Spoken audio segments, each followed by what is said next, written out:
Hi hello my dear viewers, welcome back to the channel. ನಿಮ್ಮೆಲ್ಲರಿಗೂ ನಮಸ್ಕಾರಗಳು. ಇವತ್ತು ಭಾನುವಾರದ ದಿವಸ ಬೆಳಗ್ಗೆ ಸ್ಪೆಷಲ್ ಬ್ರೇಕ್ಫಾಸ್ಟ್ ಮಮ್ಮಿಗೋಸ್ಕರ ಏನಂದರೆ ಥಾಲಿಪೀಠ್. ಹೌದು, ರಾಗಿ ಹಿಟ್ಟು, ಅಕ್ಕಿ ಹಿಟ್ಟು, ಚಿರೋಟಿ ರವೆ, ಕಡಲೆ ಹಿಟ್ಟು, ಸ್ವಲ್ಪ ತರಕಾರಿ, ಸ್ವಲ್ಪ ಸೊಪ್ಪು, ಮೆಣಸಿನ್ಕಾಯಿ ಮತ್ತು ಇಂಗು, ಅಜ್ವಾಯಿನು, ಜೀರಾ, ಬಿಳಿ ಎಳ್ಳು ಇದೆಲ್ಲ ಹಾಕಿ ಒಳ್ಳೆ ಸ್ಪೈಸಿಯಾಗಿರೋ, ಒಳ್ಳೆ ಟೇಸ್ಟಿಯಾಗಿರೋ, ತೆಳ್ಳಗೆ ಪೇಪರ್ ಥರ ಇರೋ ಥಾಲಿಪೀಠ್ಗಳ್ನ ಮಾಡ್ತಾಯಿದ್ದೀನಿ. ಬೇಗ ಬೇಗ ಇವತ್ತು ತಾಲಿಪೀಠ ಮಾಡಿಬಿಟ್ಟು ಅವಲಕ್ಕಿನೂ ಸ್ವಲ್ಪ ತೊಳೆದಿಟ್ಟಿದ್ದೀನಿ. 10 ನಿಮಿಷ ಅವಲಕ್ಕಿ ತೊಳೆದಿಟ್ಬಿಟ್ಟು ಅದಕ್ಕೆ ಒಗ್ಗರಣೆ ಹಾಕಬೇಕು. ಒಗ್ಗರಣೆ ಅವಲಕ್ಕಿ ಆಮೇಲೆ ತಾಲಿಪೀಠ ಇವತ್ತು ಬ್ರೇಕ್ಫಾಸ್ಟ್. ಸೊ ಯಾಕೆಂದರೆ ಎರಡೂ ಇರಲಿ, ಯಾರಿಗೆ ಯಾವ್ದು ಇಷ್ಟನೋ ಅದು ತಿಂದ್ಕೊಳ್ತಾರೆ ಅಂದ್ಬಿಟ್ಟು. ಆಮೇಲೆ ಇವಾಗ ಮಮ್ಮಿಗೆ ಇದು ಕೊಟ್ಬಿಟ್ಟು ಅವ್ರಿಗೆ ಬೆಳಗ್ಗೆ ಫಸ್ಟ್ ನಾನು ಅಜ್ವಾಯಿನ್ ವಾಟ್ರು, ಕೆಲವೊಂದು ಸಾರಿ ಬಿಸಿನೀರು, ಆಮೇಲೆ ರಾಗಿ ಮಾಲ್ಟು, ಅದಾದ ನಂತರ ಬ್ರೇಕ್ಫಾಸ್ಟು, ಅವ್ರ ಮಾತ್ರೆಗಳು ಮಧ್ಯ ಮಧ್ಯ ಡಯಾಬಿಟಿಕ್ ಪೇಷಂಟ್ ಅಲ್ವಾ, ಬಿ ಪಿ ಪೇಷಂಟು, ಹಾಗಾಗಿನೇ ಮಾತ್ರೆಗಳು ಅವ್ರಿಗೆ ಊಟ ಕಡಿಮೆ, ಮಾತ್ರೆಗಳು ಜಾಸ್ತಿ ಇರುತ್ತೆ. ರೈಸ್ ತಿನ್ನಲ್ಲ. ನಮ್ಮ ಮಮ್ಮಿಗೆ ಏನಿಷ್ಟ ಅಂದರೆ ಊಟದಲ್ಲಾಗಲಿ ಬ್ರೇಕ್ಫಾಸ್ಟಲ್ಲಾಗಲಿ ನಮ್ಮ ಮಮ್ಮಿಗೆ ಇದು ತಾಲಿಪೀಠು, ಜೋಳದ ರೊಟ್ಟಿ, ಜೋಳದ ವಡೆ, ಆಮೇಲೆ ಚುರುಮುರಿ ಬಜ್ಜಿ, ಚುರುಮುರಿ ಮಿರ್ಚಿ, ಆಮೇಲೆ ಪಕೋಡ ಅಂತಿರಲ್ಲ, ಸಾಯಂಕಾಲ ಆದರೆ ಚುರುಮುರಿ, ಒಗ್ಗರಣೆ ಚುರುಮುರಿ, ಆಮೇಲೆ ಬೆಳ್ಳುಳ್ಳಿ ಒಗ್ಗರಣೆ ಚುರುಮುರಿ, ಆಮೇಲೆ ಪಕೋಡ ಇಷ್ಟ ಆಗುತ್ತೆ. ಅದಾದಮೇಲೆ ಸಾಯಂಕಾಲ ಕಾಫಿ ಕೊಡಬೇಕು, ಅದು ಚುರುಮುರಿ ತಿಂದಾದಮೇಲೆ. ಆಮೇಲೆ ಇನ್ನೊಂದೇನು ಎಲೆಕೋಸು ಪಲ್ಯ, ಉದ್ರಬೇಳೆ ಪಲ್ಯ, ಎಣ್ಗಾಯಿ ಪಲ್ಯ, ಒಣ ಕೊಬ್ಬರಿ ಚಟ್ನಿ, ಆಮೇಲೆ ಮೊಸರು ಬುತ್ತಿ ಇಷ್ಟ ಆಗುತ್ತೆ. ಆಮೇಲೆ ಜುಣ್ಕ ಮತ್ತು ಜುಣ್ಕದ ವಡೆ, ಇದೆಲ್ಲನೂ ನಮ್ಮ ಅಮ್ಮಂಗೆ ಇಷ್ಟ. ತುಂಬ ಜಾಸ್ತಿ ಇಷ್ಟ ಅಂದರೆ ಜೋಳದ ವಡೆ, ಮಸಾಲೆ ವಡೆ, ಅದ್ರ ಜೊತೆಗೆ ಕೊಬ್ಬರಿ ಚಟ್ನಿ ಮಾಡ್ತಾರೆ. ಹಸಿ ಕೊಬ್ಬರಿಗೆ ಜಾಸ್ತಿ ಮೆಣಸಿನ್ಕಾಯಿ ಹಾಕಿ ಖಾರವಾಗಿ ಚಟ್ನಿ ಮಾಡ್ತಾರೆ. ಅದ್ರ ಜೊತೆಗೆ ಮೊಸರು ಮಿಕ್ಸ್ ಮಾಡ್ಕೊಂಡು ತಿನ್ನಬೇಕು. ಆ ಚಟ್ನಿ ತುಂಬ ಖಾರ ಇರುತ್ತೆ. ಈ ಜೋಳದ ವಡೆ, ಮಸಾಲೆ ವಡೆ ಜೊತೆಯಲ್ಲಿ ಆ ಚಟ್ನಿ ತಿಂದ್ಕೊಂಡ್ರೆ ತುಂಬ ಚೆನ್ನಾಗಿರುತ್ತೆ, ಟೇಸ್ಟಿಯಾಗಿರುತ್ತೆ. ಇದು ಜಾಸ್ತಿ ಮಾಡೋದು ಹುಬ್ಬಳ್ಳಿ, ಧಾರವಾಡ, ಬೆಳಗಾಂ ಸೈಡು. ನಾನು ಇವಾಗ ಹೇಳಿರೋ ಒಂದು ಮೆನ್ಯೂ ಏನಿದೆ ಇದೆಲ್ಲ ಅಲ್ಲಿ ಜನ ಇಷ್ಟಪಡ್ತಾರೆ. ನಮ್ಮಮ್ಮ ಆ ಕಡೆಯವರಲ್ವ, ಬೆಳಗಾಂ ಜಿಲ್ಲಾ ನನ್ನ ತವ್ರ ಮನೆ. ಹಾಗಾಗಿನೇ ನಮ್ಮಮ್ಮಂಗೆ ಬೆಳಗ್ಗೆ ಬ್ರೇಕ್ಫಾಸ್ಟ್ಗೆ ಜೋಳದ ರೊಟ್ಟಿ, ತಾಲಿಪೀಠು, ಚಪಾತಿಯೇ ತಿನ್ನಲ್ಲ ನಮ್ಮಮ್ಮ, ಯಾವತ್ತೂ ಚಪಾತಿ ಇಷ್ಟಪಡಲ್ಲ. ಅದರಲ್ಲಿ ಮೈದಾ ಇರುತ್ತೆ, ಜೀರ್ಣ ಕಷ್ಟ ಆಗುತ್ತೆ ಅಂತಾರೆ. ಸೊ ಅದಕ್ಕೇ ನಾನಿವಾಗ ಮಮ್ಮಿಗೆ ಬ್ರೇಕ್ಫಾಸ್ಟ್ ಫಸ್ಟು ಅವ್ರಿಗೆ 2 ತಾಲಿಪೀಠ ಹಾಕಿ ಕಾಯಿ ಚಟ್ನಿ ಹಾಕಿ ಕೊಟ್ಟುಬಿಡ್ತೀನಿ. ಅದಾದಮೇಲೆ ಅವರು ಅದ್ರ ಮುಂಚೆನೇ ಮಾತ್ರೆಗಳು ತಗೊಂಡಿರ್ತಾರೆ, ಡಯಾಬಿಟೀಸ್ ಮಾತ್ರೆ ಎಲ್ಲ. ಅದಾದ ನಂತರನೇ ಅವ್ರಿಗೆ ಬ್ರೇಕ್ಫಾಸ್ಟ್ ಕೊಡ್ತೀನಿ. ಅದಾದಮೇಲೆ ಆರುಷ್ಗೆ, ನನ್ನ ಕಸಿನ್ ಸಿಸ್ಟರ್ ಮಗನಿಗೆ, ಅವನಿಗೆ ಸ್ವಲ್ಪ ಅವಲಕ್ಕಿ, ಸ್ವಲ್ಪ ಇದು ತಾಲಿಪೀಠ ಕೊಡ್ತೀನಿ. ನಾನು ತಾಲಿಪೀಠ ಒಂದು ತಿನ್ನಬೇಕು, ನೋಡೋಣ ಫಸ್ಟ್ ಕೆಲಸಗಳು ಮುಗಿಲಿ ಆಮೇಲೆ ನಾನು ತಿನ್ನೋದು. ಈ ನಡುವೆ ತುಂಬ ಬ್ಯುಸಿಯಾಗಿದ್ದೀನಿ. ಯಾರಾದರೂ ಟ್ರಾವೆಲ್ಗೆ ಹೋಗ್ತಾ ಇರ್ತೀರಲ್ವ, ಟ್ರಾವೆಲ್ಗೆ ಹೋಗಬೇಕಾದ್ರೆ ಈ ಥರ ಬ್ರೇಕ್ಫಾಸ್ಟು, ಈ ಥರ ಒಂದು ಮೆನ್ಯೂ ಮಾಡ್ಕೊಂಡು ತೊಗೊಂಡು ಹೋಗಿ ತುಂಬ ಎಂಜಾಯ್ ಮಾಡ್ಬೋದು. ಟ್ರೈನಲ್ಲಿ, ಬಸ್ಸಲ್ಲಿ ತುಂಬ ಚೆನ್ನಾಗಿರುತ್ತೆ ಅಂತ ಹೇಳ್ತೀನಿ. ನಾನು ಜರ್ನಿ ಮಾಡಬೇಕಾದ್ರೆ, ನಮ್ಮೂರಿಗೆ ಹೋಗಬೇಕಾದ್ರೆ, ಮತ್ತು 10, 11 ಅವರ್ಸ್, 12 ಅವರ್ಸ್ ಜರ್ನಿ ಇದೆ ಅಂದಾಗ ಮನೆಯಿಂದನೇ ನಾನು ಟಿಫಿನ್ ಬಾಕ್ಸ್ ತೊಗೊಂಡು ಹೋಗೋಕ್ಕೆ ಇಷ್ಟಪಡ್ತೀನಿ. ಯೂಸ್ ಆ್ಯಂಡ್ ಥ್ರೋ ಬಾಕ್ಸಲ್ಲಿ ಒಂದು ಚಪಾತಿನೋ, ತಾಲಿಪೀಠೋ, ಏನಾದರೂ ಒಂದು ಮೊಸರನ್ನನೋ, ಒಂದು ಮೊಸರನ್ನ ಉಪ್ಪಿನಕಾಯಿ ಕೂಡ ನಾವು ಮನೆಯಿಂದ ತೊಗೊಂಡು ಹೋಗಿ ಟ್ರಾವೆಲ್ ಟೈಮಲ್ಲಿ ನಾವು ತಿಂದ್ರೂ ಆರೋಗ್ಯಕ್ಕೆ ಮಾತ್ರ ತುಂಬಾ ಒಳ್ಳೆಯದು. ಅದು ಬಿಟ್ಟು ನಾವು ಟ್ರೈನಲ್ಲಿ ಹೊರಗಡೆ ಅಲ್ಲಿ ಇಲ್ಲಿ ತಗೊಂಡು ಸುಮ್ಮನೆ ದುಡ್ಡು ವೇಸ್ಟ್ ಆಗೋದು ಒಂದು ಕಡೆ ಇರಲಿ, ಅದರಲ್ಲಿ ಟೇಸ್ಟ್ ಇರಲ್ಲ, ಆಮೇಲೆ ದುಡ್ಡು ವೇಸ್ಟ್ ಆಗುತ್ತೆ, ಆಮೇಲೆ ನಮ್ಮ ಆರೋಗ್ಯನೂ ಅದರಿಂದ ಚೆನ್ನಾಗಿರಲ್ಲ ಅಂತ ಹೇಳ್ತೀನಿ. ಮನೆಯಲ್ಲಿ ನಾವು ಎಷ್ಟೇ ಏನಾದರೂ ಒಂದು ಅನ್ನ ಮಿಕ್ಕಿದ್ರು ಅದಕ್ಕೆ ಮೊಸರು ಅನ್ನ ಹಾಕ್ಕೊಂಡು ತಿಂದರು, ಉಪ್ಪಿನಕಾಯಿ ಹಾಕ್ಕೊಂಡು ತಿಂದರು ಎಷ್ಟು ಟೇಸ್ಟಿಯಾಗಿರುತ್ತೆ, ಆರೋಗ್ಯಕ್ಕೂ ಒಳ್ಳೆಯದಿರುತ್ತೆ. ಹೊರಗಡೆದು ಯಾರೂ ಅಷ್ಟೊಂದು ತಿನ್ನಕ್ಕೆ ಹೋಗಬೇಡಿ. ಮಕ್ಳಿಗೂ ಹೊರಗಡೆ food, junk food, chips, pizza, burger ಜಾಸ್ತಿ ಅಭ್ಯಾಸ ಮಾಡಬೇಡಿ. ಅದು ಒಳ್ಳೆಯದಲ್ಲ ಅಂತ ಹೇಳ್ತೀನಿ. ತುಂಬಾ ಅವೆಲ್ಲ ಆರೋಗ್ಯಕ್ಕೆ ಅನಾಹುತ ಮಾಡಿಡೋವಂಥ ಫುಡ್ಸು ಅಂತ ಹೇಳ್ತೀನಿ. ಆಮೇಲೆ ಆದಷ್ಟು ವೆಜಿಟೇಬಲ್ಸು, ಫ್ರೂಟ್ಸು, ಡ್ರೈ ಫ್ರೂಟ್ಸು ಮಕ್ಕಳಿಗೆ ಚಿಕ್ಕ ವಯಸ್ಸಿಂದನೇ ಅಭ್ಯಾಸ ಮಾಡಿ. ಆಮೇಲೆ ಇವಾಗ ಸ್ವಲ್ಪ ವಿಂಟರ್ ಇದೆ ಅಂದರೆ ಹಾಲು, ಬಿಸಿ ಬಿಸಿ ಹಾಲು ಮತ್ತು ಹಾಲಿನ ಕೆನೆ, ಬೆಳೆಯೋ ಮಕ್ಕಳಿಗೆ ಹಾಲಿನ ಕೆನೆ ಕೊಡಿ ಅಂತ ಹೇಳ್ತೀನಿ. ಕೆಲವೊಬ್ಬರು ಡಯಟ್ ಅಂತ ಮಕ್ಳಿಗೆ ಕೂಡ ತುಪ್ಪ ಹಾಲೂ ಕೊಡಲ್ಲ. ಡಯಟು ಮಕ್ಳಿಗೆ ಕೊಡಬಾರ್ದು, ದಪ್ಪ ಆಗ್ತಾರೆ, ಮೈ ಬರುತ್ತೆ ಅಂತ ಹಾಲು ತುಪ್ಪ ಕೂಡ ಕೊಡಲ್ಲ. ನಮ್ಮ ಮನೆಯಲ್ಲಿ, ನಮ್ಮ ತಂದೆ ಮನೆಯಲ್ಲಿ ಚೆನ್ನಾಗಿ ಹಾಲು ತುಪ್ಪ ಎಲ್ಲ ಇಲ್ದಲೇ ಊಟನೇ ಇಲ್ಲ. ತುಪ್ಪ ಇಲ್ದಲೇ, ಹಾಲು ಇಲ್ದಲೇ, ಮೊಸರು ಇಲ್ದಲೇ ಊಟನೇ ಇಲ್ಲ ನಮ್ಮ ಮನೆಯಲ್ಲಿ. ಹಾಗೆ ಆಹ್, ಇವಾಗ ಅದ ತಿಂದರೆ ಬೊಜ್ಜು ಬರಲ್ಲ. ಏನದು ಪಿಜ್ಜಾ, ಬರ್ಗರ್ ತಿಂದರೆ ಬರುತ್ತೆ. ಬಟ್ ಇವಾಗಿನ ಮಕ್ಕಳಿಗೆ ಪಿಜ್ಜಾ, ಬರ್ಗರ್ ತಿಂದರೆ ಆರೋಗ್ಯ ಚೆನ್ನಾಗಿರುತ್ತೆ. ಮನೆ ಫುಡ್ ತಿಂದರೆ ಅವ್ರಿಗೆ ಏನೋ ಅವ್ರಿಗಿಷ್ಟ ಆಗಲ್ಲ, ಟೇಸ್ಟ್ ಬರಲ್ಲ. ಅಭ್ಯಾಸ ಆಗ್ಬಿಟ್ಟಿರುತ್ತಲ್ವಾ. ಸೊ ಅದಕ್ಕಾಗಿನೇ. ಬ್ರೇಕ್‌ಫಾಸ್ಟ್ ಎಲ್ಲರಿಗೆ ಕೊಟ್ಟಾದ್ಮೇಲೆ ಬಾಲ್ಕನಿಗೆ ಬಂದೆ. ಒಂದಿಷ್ಟು ಬಟ್ಟೆಗಳಿದೆ ಟಬ್ ತುಂಬ. ಅದೆಲ್ಲ ಇವಾಗ ಒದರಿ ಒದರಿ ಎಲ್ಲ ವಾಷಿಂಗ್ ಮಿಷಿನ್‌ಗೆ ಹಾಕಿ ಲಿಕ್ವಿಡು, ಕಂಫರ್ಟು ಅದು ಇದು ಏನೇನು ಹಾಕಬೇಕೋ ಎಲ್ಲ ಹಾಕ್ಬಿಟ್ಟು, ಇವಾಗ ಆನ್ ಮಾಡಿಬಿಟ್ಟು ಪ್ರೀ ವಾಶಿಗೆ ಹಾಕಿ ಬಂದುಬಿಟ್ರೆ ನೀಟಾಗಿ ಬಟ್ಟೆಗಳೆಲ್ಲ ವಾಶ್ ಆಗುತ್ತೆ. ಸಂಡೇ ಸ್ವಲ್ಪ ಕೆಲಸ ಇದ್ದೇ ಇರುತ್ತೆ, ದಿನಾನೂ ಇರುತ್ತೆ. ಈ ನಡುವೆ ಟೈಮೇ ಸಾಕಾಗ್ತಾ ಇಲ್ಲ. ಚಳಿಗೆ ಒಂದೊಂದು ಸಾರಿ ಬೇಗ ಎದ್ದೇಳೋಕ್ಕಾಗಲ್ಲ. ಎದ್ದೇಳದೆ ಹೋದರೆ ಕೆಲಸಗಳು ಲೇಟ್ ಆಗುತ್ತೆ.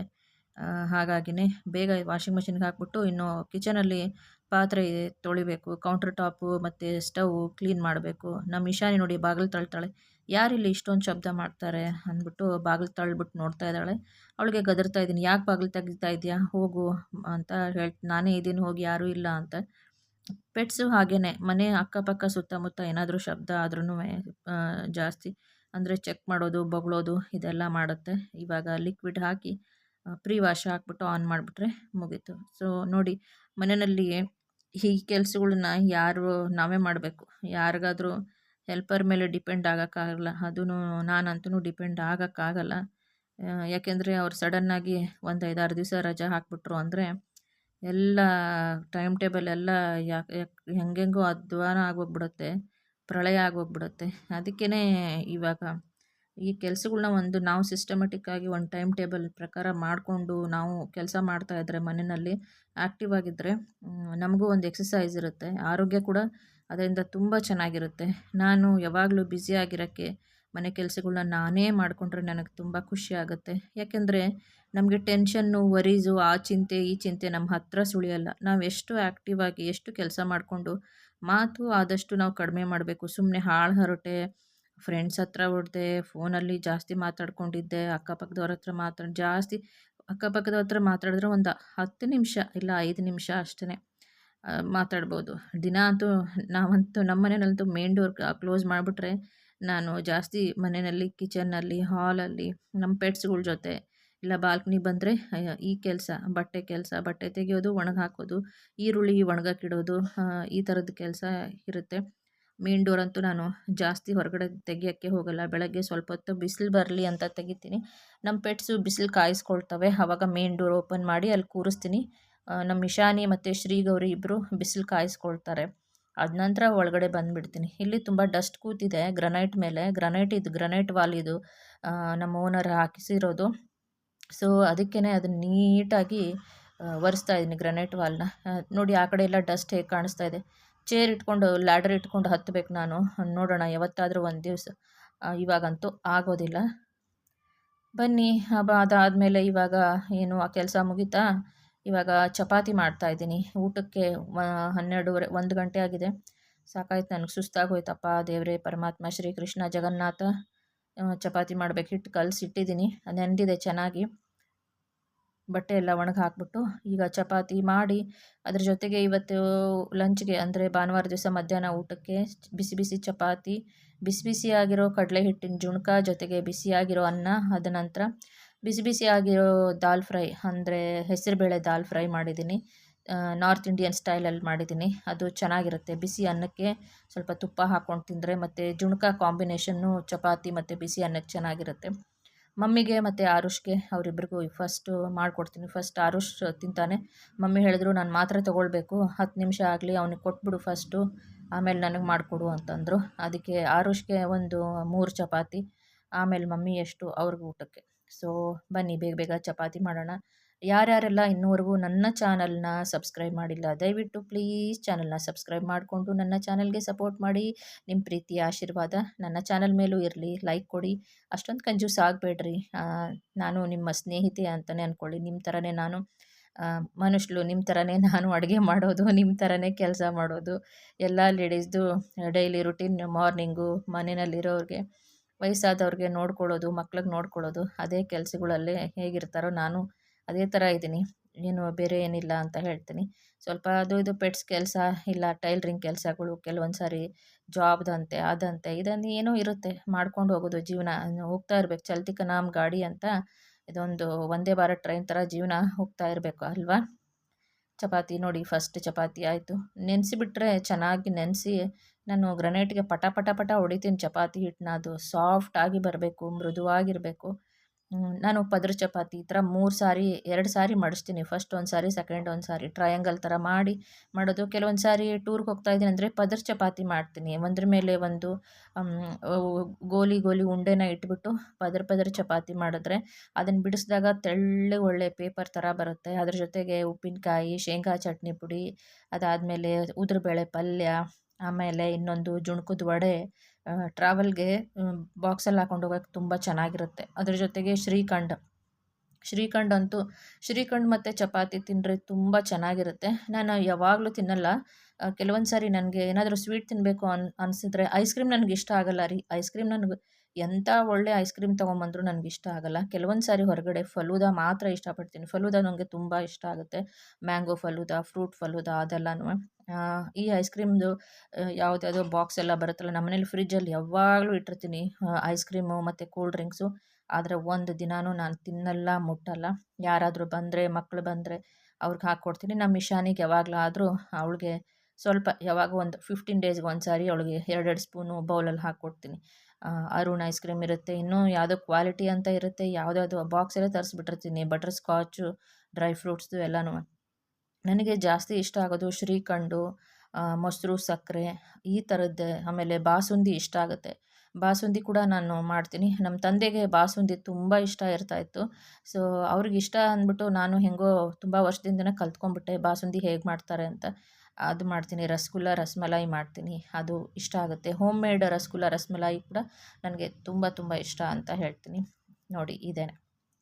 ಆಮೇಲೆ ಖೀರ್ ಮಾಡಿಬಿಟ್ಟು ಹಾಲಿನ ಖೀರ್ ಮಾಡಿ ಅದಕ್ಕೆ ಬಿಸಿ ಬಿಸಿಯಾಗಿರೋ ಮೃದುವಾಗಿರೋ ತೆಳ್ಳಗಿರೋ ಪೂರಿಗಳ್ನ ಮಾಡಬೇಕು. ಹಾಗೆ ಊದ್ಕೊಂಡಿರ್ಬೇಕು ಪೂರಿಗಳು. ಆ ಪೂರಿ ಜೊತೆಯಲ್ಲಿ ಹಾಲಿನ ಖೀರು, ಅದು ಡ್ರೈ ಫ್ರೂಟ್ಸ್ ಹಾಕಿರಬೇಕು ಜಾಸ್ತಿ. ಅದು ಬಾಸುಂದಿ ಥರ ಇರುತ್ತೆ ಖೀರು ತುಂಬ ಚೆನ್ನಾಗಿರುತ್ತೆ. ಅದು ನನಗೆ ತುಂಬ ಇಷ್ಟ. ಸೊ ಹೀಗೆ ಅಂದರೆ ಡೈಲಿ ತಿಂತಾ ಇರಲ್ಲ. ಯಾವಾಗೋ ತಿನ್ಬೇಕು ಅನಿಸ್ದಾಗ ಒಂದು ಸಾರಿ ಮಾಡ್ಕೊಳ್ಳೋದು, ಆಮೇಲೆ ಮಾರನೇ ದಿವಸದಿಂದ ಡಯಟ್ ಫಾಲೋ ಮಾಡೋದು. ಹೌದು, ನನ್ನ ಡಯಟ್ ಏನಾಗಿದೆ ಅಂತ ಕೇಳಿದ್ರೆ ಮಾಡ್ತಾ ಇದ್ದೀನಿ ಖಂಡಿತವಾಗ್ಲೂ. ಅಜ್ವೈನ್ ಜೀರಾ ವಾಟರ್ ಬೆಳಗ್ಗೆ ಡೈಲಿ 1 ಗ್ಲಾಸ್ ಕುಡೀರಿ ಕಷಾಯ ಥರ. ಅದಾದ ನಂತರ ನೀವು ಡೈಲಿ ರುಟೀನ್ ರೈಸ್ ಸ್ವಲ್ಪ ಎಲ್ಲರೂ ಕಡಿಮೆ ಊಟ ಮಾಡಿ. ಆದಷ್ಟು ಚಪಾತಿ, ರೊಟ್ಟಿಗಳ ಥರದ್ದು ಮತ್ತು ವೆಜಿಟೇಬಲ್ಸ್ ಎಲ್ಲ ಜಾಸ್ತಿ ತಗೊಳ್ಳಿ. ನಿಮ್ಮ ಹೆಲ್ತ್ ತುಂಬ ಚೆನ್ನಾಗಿರುತ್ತೆ ಅಂತ ಹೇಳ್ತೀನಿ. ಆಮೇಲೆ ಇನ್ನೊಂದು ವಿಷಯ ಏನು ಹೇಳಬೇಕು ಅಂದರೆ ನನ್ನ ಮಗಳ ಬಗ್ಗೆ. ನನ್ನ ಮಗಳು ಡಿಸೆಂಬರ್ 3 ಎವ್ರಿ ಡಿಸೆಂಬರ್ 3ಗೆ ಅಂದರೆ ಏನು ಒಂದು ರಾತ್ರಿ 12 ಡಿಸೆಂಬರ್ 2 ದಿವಸ ರಾತ್ರಿ 12:05ಗೆ ಸರಿಯಾಗಿ ಅವಳು ನನಗೆ ವಿಶ್ ಮಾಡ್ತಾಳೆ, ಮೆಸೇಜ್ ಕಳಿಸ್ತಾಳೆ. ತುಂಬ ಕ್ಯೂಟಾಗಿ, ತುಂಬ ಪ್ರಿಟಿಯಾಗಿದ್ದಾಳೆ ನನ್ನ ಮಗಳು. ಅವಳಿಗೆ ಏಂಜಲ್ ಅಂತಲೇ ಕರಿತೀನಿ ನಾನು. ತುಂಬ ಚೆನ್ನಾಗಿ ಮಾತಾಡ್ತಾಳೆ ಮತ್ತು ತುಂಬ ಖುಷಿಯಾಗುತ್ತೆ. ಅವಳ ಫೋನ್ ಬಂದರೆ ಅವಳ ವಾಯ್ಸ್ ಒಂಥರ ಕೋಗಿಲೆ ಕಂಠ ಇದೆ. ತುಂಬ ಶಾರ್ಟ್ ಆ್ಯಂಡ್ ಸ್ವೀಟಾಗಿ ಮಾತಾಡ್ತಾಳೆ. ಮತ್ತು ಯಾವುದೂ ನನ್ನ ಮಕ್ಕಳು ನೆಗೆಟಿವ್ ವರ್ಡ್ಸ್ನ ಮಾತಾಡಲ್ಲ. ಯಾರ ಬಗ್ಗೆ ಆಗಲಿ ಚಾಡಿ ಮಾತಾಡೋದಾಗಲಿ, ಅವ್ರು ಹಾಗೆ ಹೀಗೆ ಅದು ಇದು ಅಂತ ಏನೂ ಮಾತಾಡಲ್ಲ. ಎಷ್ಟು ಒಂದು ಮ್ಯಾಟ್ರ್ ಇರುತ್ತೆ ಅಷ್ಟೇ ಕ್ಲಿಯರಾಗಿ, ಅಷ್ಟೇ ಒಂದು ಅವ್ರ ಟೋನ್ ಆಯಿತು, ನನ್ನ ಮಗಳ ಟೋನ್ ಮಾತಾಡೋದು, ಅವಳ ಒಂದು ಕೋಗಿಲೆ ಕಂಠ. ನನ್ನ ಮಗಳು ಅಂತ ನಾನು ಹೇಳ್ಕೊಳ್ಳೋದಲ್ಲ, ಆ್ಯಸ್ ಅ ಒಂದು ಫ್ರೆಂಡ್, ಗುಡ್ ಫ್ರೆಂಡ್ ನಾವಿಬ್ಬರು, ನಾನು ನನ್ನ ಮಗಳು. ತುಂಬ ನಾನು ಏನೇ ಒಂದು ನಂದು ಒಳ್ಳೆಯ ಗುಣ ಇರಲಿ, ಕೆಟ್ಟದ್ದು ಇರಲಿ, ಏನೇ ಒಂದು ತಪ್ಪು ಮಾಡಿರಲಿ, ನಾನು ನನ್ನ ಮಗಳಿಗೆ ಪ್ರತಿಯೊಂದೂ ಶೇರ್ ಮಾಡ್ತೀನಿ. ಯಾಕೆಂದರೆ ನಾವಿಬ್ಬರು ಫ್ರೆಂಡ್ಸ್ ಥರನೇ ಇದ್ದೀವಿ. ಅವಳು ಎಲ್ಲ ನನಗೂ ಎಷ್ಟೋ ಸಾರಿ ಒಂದು ಒಳ್ಳೆ ಗುಡ್ ಸಜೆಷನ್ಸ್ ಕೊಡ್ತಾಳೆ, ನನಗೆ ಗೈಡೆನ್ಸ್ ಕೊಡ್ತಾಳೆ. ನಾನೂ ಅಷ್ಟೇ ತುಂಬ ಇಬ್ಬರು ಒಬ್ರಿಗೊಬ್ರು ಸಪೋರ್ಟಿವ್ ಆಗಿದ್ದೀವಿ. ನನ್ನ ಮಗಳು ನನಗೆ ಬರ್ತ್ಡೇಗೆ ವಿಶ್ ಮಾಡ್ತಾಳೆ. ಪ್ರತಿ ವರ್ಷ ಮರಿದಲ್ಲೇ ವಿಶ್ ಮಾಡ್ತಾಳೆ. ಬರ್ತಾಳೆ, ಹೋಗ್ತೀವಿ, ಸುತ್ತಾಡ್ತೀವಿ. ನನ್ನ ಮಗಳು ನನಗೆ ಈ ಮಾತನ್ನ ನಾನು ಹೇಳಿರಲಿಲ್ಲ. ತುಂಬ ವರ್ಷದಿಂದಾನೇ ನನಗೆ ಹಿಂದೆ ಅಂದರೆ ತುಂಬ ವರ್ಷದ ಹಿಂದೆ ಚೆನ್ನೈಗೆ ಕರೆದ್ಲು. ಬಂದು ನನ್ನ ಜೊತೆಯಲ್ಲೇ ಇರು, ಈ ಥರ ಎಲ್ಲ ಒಂದು 1 BHK ಮನೆ ಈ ಥರ ಎಲ್ಲ ಎಲ್ಲ ಶಿಫ್ಟಿಂಗು ಇದು ಎಲ್ಲ ಪ್ರತಿಯೊಂದು ಅಕಾಮಿಡೇಷನ್ ಎಲ್ಲ ಇದೆ ಅಂತ ಹೇಳಿದ್ಲು. ನಾನು ಹೇಳಿದೆ, ನನಗೆ ಬೆಂಗಳೂರು ಬಿಟ್ಟು ಬೇರೆ ವೆದರ್ ಸೆಟ್ ಆಗೋದಿಲ್ಲ. ಅದು ಚೆನ್ನೈ ಅಂದರೆ ನನಗೆ ಮೊದಲು ಸೆಟ್ ಆಗಲ್ಲ. ಚೆನ್ನೈನಲ್ಲಿ ನನಗೆ ಅದು ಅಲ್ದಲೆ ತಮಿಳ್ ಲ್ಯಾಂಗ್ವೇಜ್ ನನಗೆ ಬರೋದಿಲ್ಲ. ಇಲ್ಲ ಮಮ್ಮಿ ನಾನು ಇರ್ತೀನಿ ಪರವಾಗಿಲ್ಲ ಬಾ ನೀನು ಅದ್ರ ಬಗ್ಗೆ ಯೋಚನೆ ಮಾಡಬೇಡ ತುಂಬ ತುಂಬ ರಿಕ್ವೆಸ್ಟ್ ಮಾಡಿಕೊಂಡ್ಳು. ಅವಳು 1 BHKನಲ್ಲಿ ಚೆನ್ನೈನಲ್ಲಿ ಇದ್ದಾಳೆ ಅಂತ ಹೇಳ್ತೀನಿ. ಸೊ ಅವಳು ನನಗೆ ತುಂಬ ವರ್ಷದಿಂದನೇ ಕರೆದಿದ್ದಾಳೆ, ನಾನು ಹೋಗ್ಬೋದು ಇರ್ಬೋದು, ಅವಳೆಲ್ಲ ಓಡಾಡೋದು ಫ್ಲೈಟಲ್ಲೇ ಓಡಾಡ್ತಾಳೆ, ಕರ್ಕೊಂಡು ಹೋಗ್ತಾಳೆ. ಬಟ್ ನಾನು ಮಕ್ಕಳು ಅವ್ರ ಜವಾಬ್ದಾರಿನ ಅವ್ರಿಗೆ ಪ್ರತಿಯೊಂದು ಇಂಡಿಪೆಂಡೆಂಟ್ ಆಗಿರೋದನ್ನು ಕಲ್ತ್ಕೊಳ್ಳಿ, ಅವ್ರಿಗೆ ಧೈರ್ಯ ಬರುತ್ತೆ. ನಮ್ಮ ಥರ ಇರಬಾರ್ದು. ಅವ್ರದ್ದೇ ನನ್ನದೇ ಒಂದು ಥಾಟ್ಸ್ ಇದೆ, ನನ್ನದೇ ಒಂದು ಯೋಚನೆಗಳು. ನಾನು ಹೋಗಿ ಇರ್ಬೋದು, ಅವಳಿಗೆ ನಾನು ಒಂದು ಕುಕ್ಕಿಂಗ್ ಆಗಲಿ ಅಡುಗೆಗಳಾಗಲಿ ಮಾಡಿಕೊಟ್ಟು ನಾನು ಅವಳ ಜೊತೆನಲ್ಲಿ ಇರ್ಬೋದು. ಬಟ್ ಮತ್ತೆ ಅವಳು ಅಬ್ರಾಡ್ಗೆ ಹೋದಾಗ ನಾನು ಅಲ್ಲಿ ಹೋಗಿ ಇರೋಕ್ಕಾಗಲ್ಲ ಅವಳ ಜೊತೆಯಲ್ಲಿ. ಮತ್ತು ಬೆಂಗಳೂರು ಬಿಟ್ಟರೆ ನಾನು ಯಾವ ಊರೂ ಅಷ್ಟೇ ನನಗೆ ಸೆಟ್ ಆಗೋದೇ ಇಲ್ಲ. ನನಗೆ ವೆದರ್ ಸೆಟ್ ಆಗಲ್ಲ, ಫುಡ್ ಸೆಟ್ ಆಗಲ್ಲ.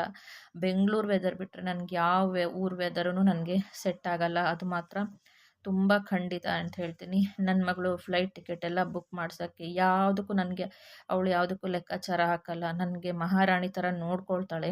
ನಾನು ಕರೆದಿದ್ದಾಳೆ ತುಂಬ ವರ್ಷದಿಂದನೇ, ಹಿಂದೆಯೇ ಕರೆದಿದ್ದಾಳೆ. 2019 ಅವಳು ನನಗೆ ಕರೆದಿದ್ದಾಳೆ.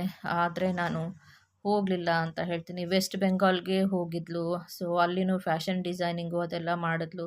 ಅವಾಗ್ಲೂ ಕರೆದ್ಲು. ನಾನು ಅವಾಗ್ಲೂ ಹೋಗಿಲ್ಲ. ಯಾಕೆಂದರೆ ಅವರು ಹೋಗೋ ಕಡೆ ನಾನು ಹೋಗಿ ನಾನು ಇರೋಕ್ಕಾಗಲ್ಲ ನಾನು. ಸೊ ನನ್ನದೇ ಒಂದಿಷ್ಟು ನಂದು ಜಾಬ್ ಅಂತ ಇರುತ್ತೆ, ನನ್ನದೇ ಒಂದಿಷ್ಟು ಪ್ಲ್ಯಾನಿಂಗ್ ಅಂತ ಇರುತ್ತೆ. ಸೊ ಇವತ್ತು ಅವರು ವೆಸ್ಟ್ ಬೆಂಗಾಲಲ್ಲಿ ಇರ್ತಾರೆ. 1-2-3 ಇಯರ್ಸ್ ಆದಮೇಲೆ ಚೆನ್ನೈಗೆ ಹೋಗ್ತಾರೆ. ಮತ್ತು ಸ್ವಲ್ಪ ದಿವಸ ಆದಮೇಲೆ ಬೇರೆ ಫಾರಿನ್ ಕಂಟ್ರಿಗೆ ಅಬ್ರಾಡ್ಗೆಲ್ಲ ಹೋದರೆ ನಮಗೆ ಎಲ್ಲ ಕಡೆ ಸುತ್ತಾಡಿಕೊಂಡು ಇರೋದಕ್ಕಾಗಲ್ಲ. ನನ್ನ ಮಗಳಿಗೆ ನಾನು ಅಡುಗೆ ಮಾಡಿ ಹಾಕ್ಕೊಡೋದಕ್ಕೆ ನನಗೆ ಬೇಜಾರಿಲ್ಲ, ಅವಳಿಗೆ ಊಟ ಮಾಡಿಸೋದಕ್ಕೆ ಕೈ ತೂತು ತಿನ್ನಿಸೋದಕ್ಕೆ ಬೇಜಾರಿಲ್ಲ. 2 ಪೆಟ್ಸ್ನೇ ನಾನು ಇಷ್ಟು ಪ್ರೀತಿಯಿಂದ ನೋಡ್ಕೊಳ್ತೀನಿ ಅಂದಮೇಲೆ ನನ್ನ ಮಕ್ಕಳಿಗೆ ನಾನು ಯಾವುದೇ ಒಂದು ಅವ್ರಿಗೆ ಏನೋ ಒಂದು ಒಂದು ಅವ್ರಿಗೇನಾದರೂ ಒಂದು ಕುಕ್ಕಿಂಗ್ದಾಗಲಿ ನನ್ನ ಕಡೆಯಿಂದ ಏನೋ ಒಂದು ಸಣ್ಣದಾಗಿರೋ ಒಂದು ಅಳಿಲು ಸೇವೆ ಮಾಡೋಕ್ಕಾದರೂ ಆದರೆ ನನಗೆ ತುಂಬ ಖುಷಿ ಇದೆ. ಬಟ್ ನಾನಿರೋ ಜಾಗ ಬಿಟ್ಟು ನನಗೆ ಹೋಗೋಕ್ಕೆ ಇಷ್ಟ ಆಗಲ್ಲ. ಅದಕ್ಕೋಸ್ಕರನೇ ಅಂತ ಹೇಳ್ತೀನಿ. ಇವಾಗ ಅವ್ರು ಬ್ಯುಸಿ ಇರ್ತಾರೆ, ಅವ್ರ ಕೆಲಸಗಳು, ಅವರೆಲ್ಲ ಓದಿರೋದು ಒಳ್ಳೊಳ್ಳೆ ಒಂದು ಸ್ಕೂಲು ಕಾಲೇಜು ಹೈಯರ್ ತುಂಬ ಚೆನ್ನಾಗಿ ಓದಿದ್ದಾರೆ. ಒಂದು ICSE ಸಿಲೆಬಸ್ ಎಜುಕೇಷನ್ ಆಗಿದೆ ಅವ್ರಿಗೆ. ಅದಕ್ಕೋಸ್ಕರನೇ ಅಂತ ಹೇಳ್ತೀನಿ.